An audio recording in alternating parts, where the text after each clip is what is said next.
If you've ever wondered if you should offer your beautiful children's book at a Christmas market or other fun markets, fairs and life events, and what and how to prepare, then this video is for you. Hi there, I'm Eevi, an award-winning children's author and ghostwriter over on eevijones.com and the creator of Children's Book University. I create videos specifically for children's authors, so be sure to subscribe so you don't miss my weekly videos.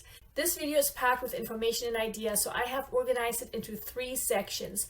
1, what to consider and prepare before any live event. 2, what to do during the event. And 3, 10 important do's and don'ts to help us make any event a success for us and our book. Most market and fair event advice focuses on the during the event part and on things like what our booth or our table should look like.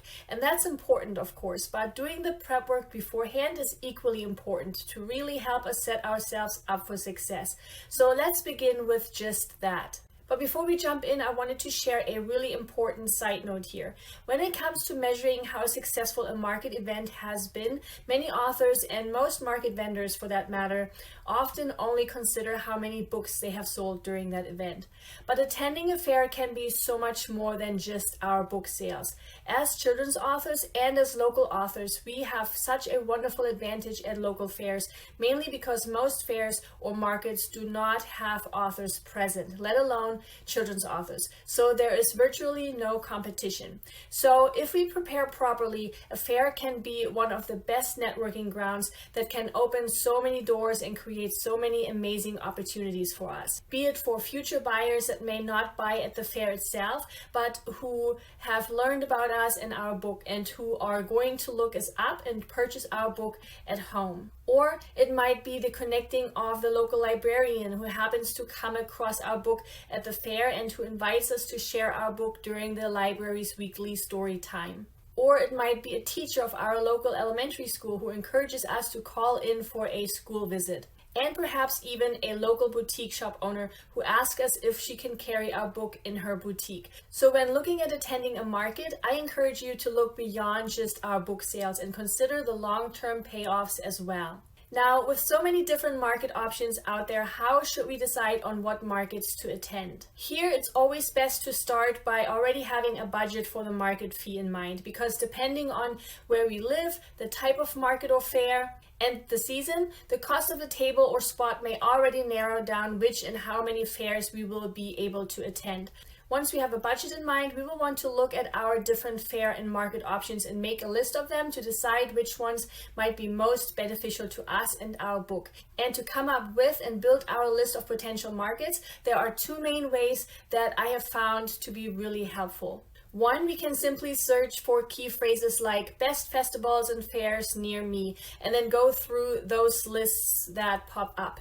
And 2, we can simply sit down and make a list of fairs and festivals we personally like to go to each year, because that's usually a great indicator of local events that are loved by similar members of our community. Now, if we can be a vendor at only a few each year, we may want to think about which of these markets would be most beneficial to us. So we will want to look at things like the cost of securing a table at that given vendor event, how busy that particular event usually is, what type of audience is most likely to attend that market, and how well our book would fit into this particular event. That's something so many often don't think about or forget to consider. For example, if my book's about the beautiful colors of the spring, a Christmas fair might not be the best place for it, even though those are often some of the most heavily visited fairs. Once we know what vendor event we want to be part of, we want to apply as early as possible. So even if our book isn't published yet, but we have a very specific event in mind that we would like to be part of, we might even want to consider applying before our book is published.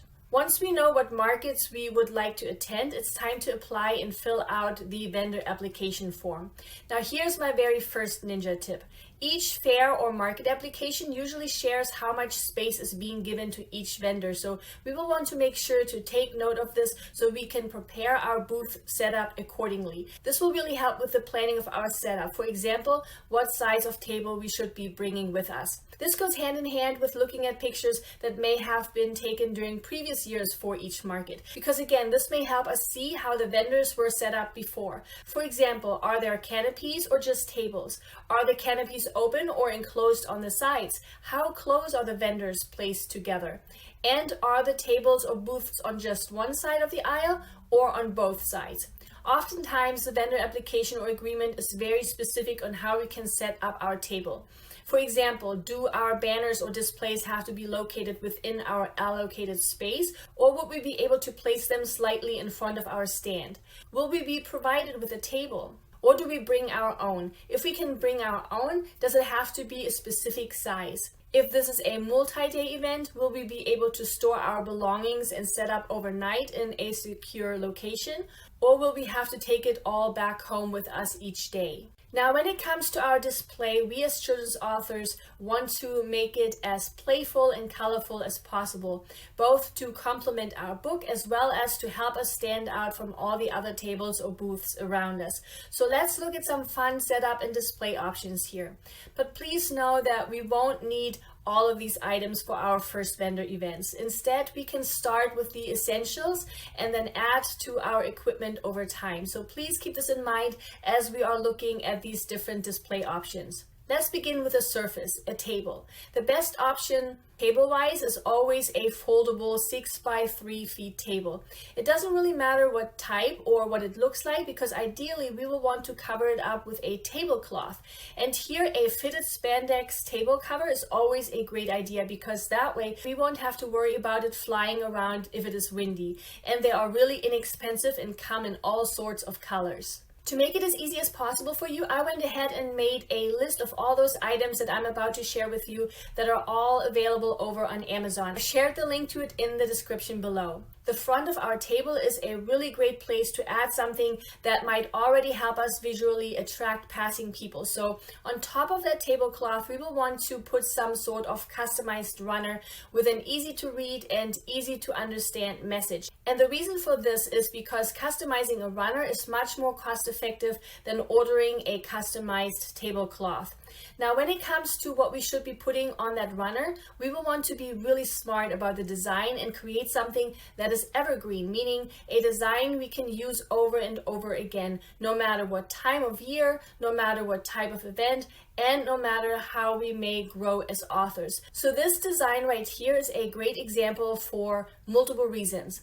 One, it is very simple and not too cluttered, with the words really big where the font color really sticks out from the color of the runner, so others will be able to read it from afar. Two, it has two phrases on it that will immediately pique people's interest. We have the meet the author part that lets people know that whatever books are on that table have been written by us, and the get an autographed copy phrase, which makes whatever we are selling much more meaningful, especially if people are out to purchase gifts for others. 3, the runner shares our author website along the bottom. So if people are interested, people can check that out as well. And 4, this runner is something we will be able to use over and over again, whether we have authored 1 book or 10. So that's why I would suggest not to put a picture of our cover on here, so it stays truly evergreen and we can use it for many years to come. Now, oftentimes vendors are not meant to staple, tape, nail, or attach their posters, displays, or signs on any wall. So we will need to come up with other more portable and reusable ideas. If we have a canopy, and if we are attending outside events, I highly recommend investing in a foldable canopy like this one, because standing in the sun for hours can be very brutal. Plus, it protects our books if it should rain.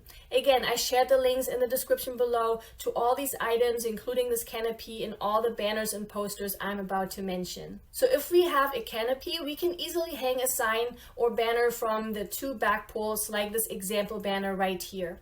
Here we will want to make sure to include a number of things. 1, if we feel comfortable doing so, we could include an author image right here. I like being silly, so I like making silly faces because I never really take myself too seriously. Adding a photo here also provides us with an opportunity to work in some of our accomplishments as authors. For example, I've added my USA Today best-selling title here. So if our book has won an award or has received that coveted best-selling banner, we could have our sign read something like award-winning author or best-selling author. It's social proof, it's hard-earned, and it's deserved. So it's something we should share proudly. 2, we will want to make sure to add the URL of our author website big enough so it can be easily read. And if you don't have an author website just yet, don't worry. I went ahead and added a link to an option that would allow us to quickly and easily create an author website without having to pay any monthly or annual hosting fees. I've added the link to it in the description below. 3, people love special deals, so we will want to make sure to offer some sort of bundle or special pricing and add it to our banner to attract those potential buyers. Now, a great solution to do just that without having to commit to any type of prices, I have my banner simply read special event pricing with an arrow. And so before every event, I simply attach a piece of paper right below that with my most current bundles and pricing options. Now, to truly make this banner evergreen, we could always leave the cover images of our books off here. But for this particular one, I decided to add some of my covers here. Now, if this is an inside event and we don't have a canopy and don't have an option to attach our banner like this, we may want to consider a standing sign. And again, this doesn't have to cost much at all. This right here is a really inexpensive option with this foldable tripod stand right here and a 24 by 36 inch poster glued onto a styrofoam board from the Dollar Tree store with all the same design elements I just listed for our banner. Again, please don't think we have to have all of these elements. This is something we can acquire bit by bit over time. You know how over the years we've come to perfect how we decorate our house and our tree for the holidays? It's the same way with our booth and our table setup. It will evolve and become better and better each time we set it up. Another great idea we can add to our table and tent setup are balloons. Balloons are so simple but can be really eye-catching, and the best part is that they are really inexpensive if we just get regular balloons and blow them up by ourselves. If we use them with something like this table arch kit or this column stand kit, we don't even need to have them filled with helium, and those kits can be used over and over again.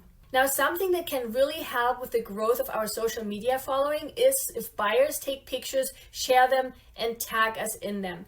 And a large cutout of our book's characters are a beautiful way to help us with just that. Now, cutouts can be a bit pricey, so I shared a good option in the description below. And remember, it's something we can work towards. It's not something we need right away. But this right here is a cutout of one of my own book characters. Here we'll want to remember that this is for kids, right? So if we had little ones stand right next to it, how high would we want it to appear? So anywhere between 3 to 5 feet would probably be a great height. That way children can look Mr. Sheep right into his brown eyes. Now, a big ninja tip right here is to have our social media handle be a visible part of our cutout. For example, I have mine right at the top next to the sheep's head, and it's big enough to see in photos. It's also on the opposite side a kid would probably be standing on for the photo, so the likelihood of being covered is quite slim.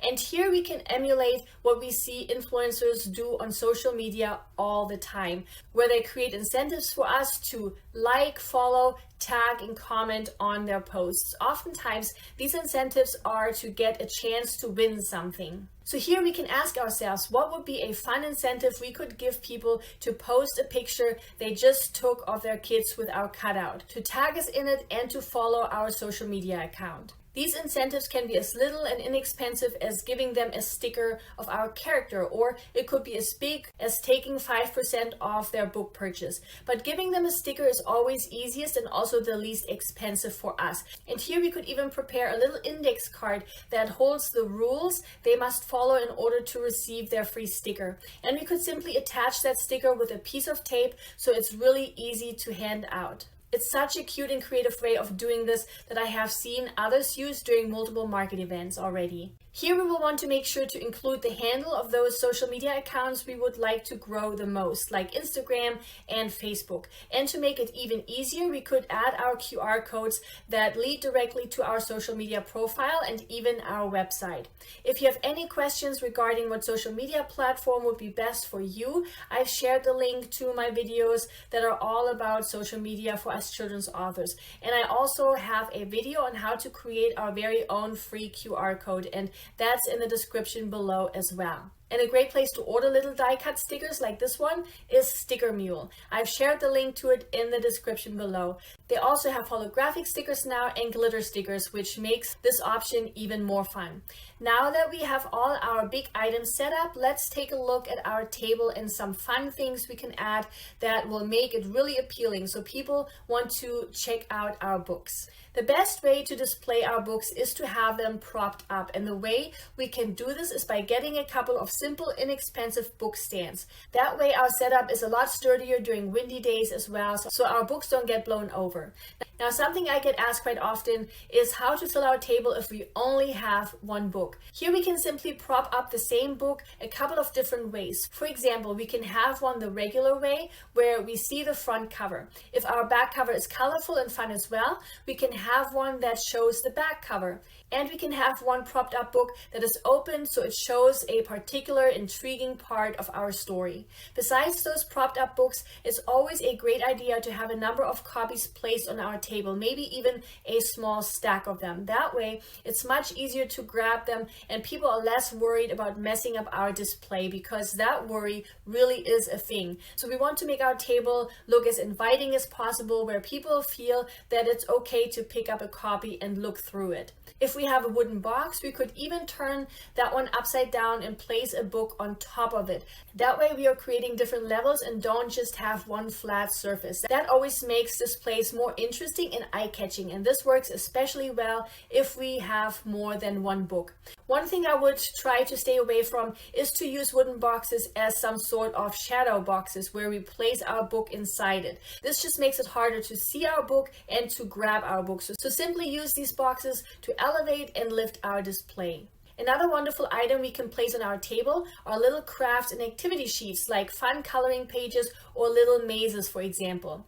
Now here, a really important ninja tip is that we want to make sure these crafts and activities are not random, but that they actually have something to do with our book and that they show our book's characters. If you need some inspiration and want some help with this, I have added a link to my video that is all about creating fun extras specifically for our book, and I've added it in the description below.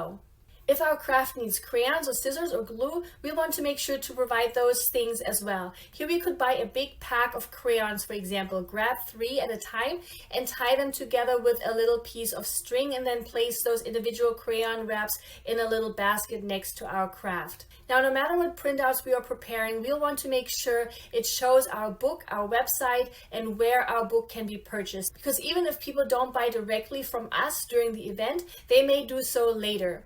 And don't forget about the little sticker incentive we looked at earlier, so we'll want to make sure those are easily visible on our table as well. Something many children's authors often forget or don't think about is to ask for or collect people's emails. If you have read my book, How to Self-Publish a Children's Book, you have already heard me talk about why it is important to ask for people's emails. So especially if people are showing interest in our book, we could ask if they would like to provide us with their email so they may learn more about it. If that feels too awkward to ask, we can also create a little raffle or a giveaway. So we could prepare a clipboard with a piece of paper and ask for their name and their email for a chance to win a book or a book bundle. Now here we do want to make sure that this piece of paper states somewhere that by providing us with their email, that they are okay with us emailing them. That's important and equivalent to them opting into our email list. Otherwise, we wouldn't comply with a lot of email providers and our email would be considered spam. Now, a question you may hear over and over again during an event like this, even if it's all over our banners and posters, is if we are the author. This makes me laugh because this will happen. So let's lean into this. Here, it's such a fun idea to simply wear a shirt that says author. It's such a fun thing to do, and it's again something we can wear at every event, so it's a great investment.